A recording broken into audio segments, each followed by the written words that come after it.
غزہ صورتحال کی بات کریں تو اسرائیل کے غزہ پر بارود کی برسات جاری ہے۔ صہیونی فوج کا رفح میں اسپتال کے قریب فضائی حملہ، خان یونس اور جبالیہ کیمپ پر بھی بمباری کی گئی۔ ایک دن میں 85 فلسطینی شہید ہو گئے، جبکہ جنگ میں شہداء کی مجموعی تعداد 20,000 سے بڑھ گئی ہے۔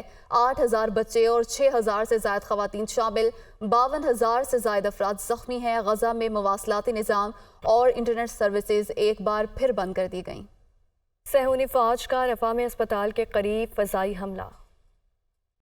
امریکہ کے اعتراضات کے باعث غزہ میں جنگ بندی کے لیے اقوام متحدہ کی سیکیورٹی کونسل میں تیسرے روز بھی ووٹنگ نہ ہو سکی۔ امریکی صدر جو بائیڈن کا کہنا ہے کہ جنگ بندی میں کافی وقت لگ سکتا ہے۔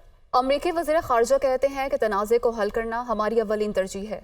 غزہ میں جنگ بندی کے لیے متحدہ عرب امارات کی قرارداد پر اقوام متحدہ کی سیکیورٹی کونسل میں مسلسل تیسرے روز ووٹنگ مؤخر۔ غزہ کی حالت زار پر بحث کے دوران سیکیورٹی کونسل نے ووٹنگ سے قبل سفارتکاری کے لیے مزید ایک دن کی مہلت دے دی۔ قرارداد پر کونسل کے مستقل رکن امریکہ کی جانب سے جنگ بندی کا لفظ استعمال کرنے پر اعتراض کیا گیا۔ اس سے قبل امریکہ 2 مرتبہ سیکیورٹی کونسل میں غزہ جنگ بندی سے متعلق قرارداد کو ویٹو بھی کر چکا ہے۔ اسرائیل اور حماس کے درمیان جنگ بندی کے لیے سفارتی کوششیں تیز ہو گئی ہیں۔ حماس کے سربراہ اسماعیل ہانیہ نے قاہرہ میں اہم ملاقاتیں کی ہیں۔ عالمی میڈیا کے مطابق ملاقاتوں میں جنگ بندی اور یرغمالیوں کی رہائی پر بات چیت کی گئی۔ اسماعیل ہانیہ اپنے وفد کے ساتھ مصر کے دورے پر ہیں۔ حماس کے وفد کی مصر روانہ ہونے سے قبل ایرانی حکام سے بھی ملاقاتیں ہوئیں۔ امریکی صدر جو بائیڈن کا کہنا ہے کہ حماس اسرائیل جنگ بندی کا معاہدہ ہونے میں کافی وقت لگ سکتا ہے۔ فریقین میں یرغمالیوں کی رہائی میں بھی تاخیر ہو سکتی ہے۔ CIA اور موساد کے قطری حکام سے مذاکرات جاری ہیں، ابھی تک کوئی بریک تھرو نہیں ہوا۔ امریکی وزیر خارجہ اینٹونی بلنکن کا کہنا ہے کہ غزہ کے تنازع کو حل کرنا امریکہ کی اولین ترجیح ہے۔ اسرائیل غزہ میں عام شہریوں کو تحفظ فراہم کرے۔ کوشش ہے حماس کے قبضے سے تمام یرغمالیوں کو جلد رہا کرایا جائے۔ اسرائیل کے ساتھ اس لیے کھڑے ہیں تاکہ 7 اکتوبر جیسا واقعہ دوبارہ نہ ہو۔ خواہش ہے خطے میں امن و امان قائم ہو۔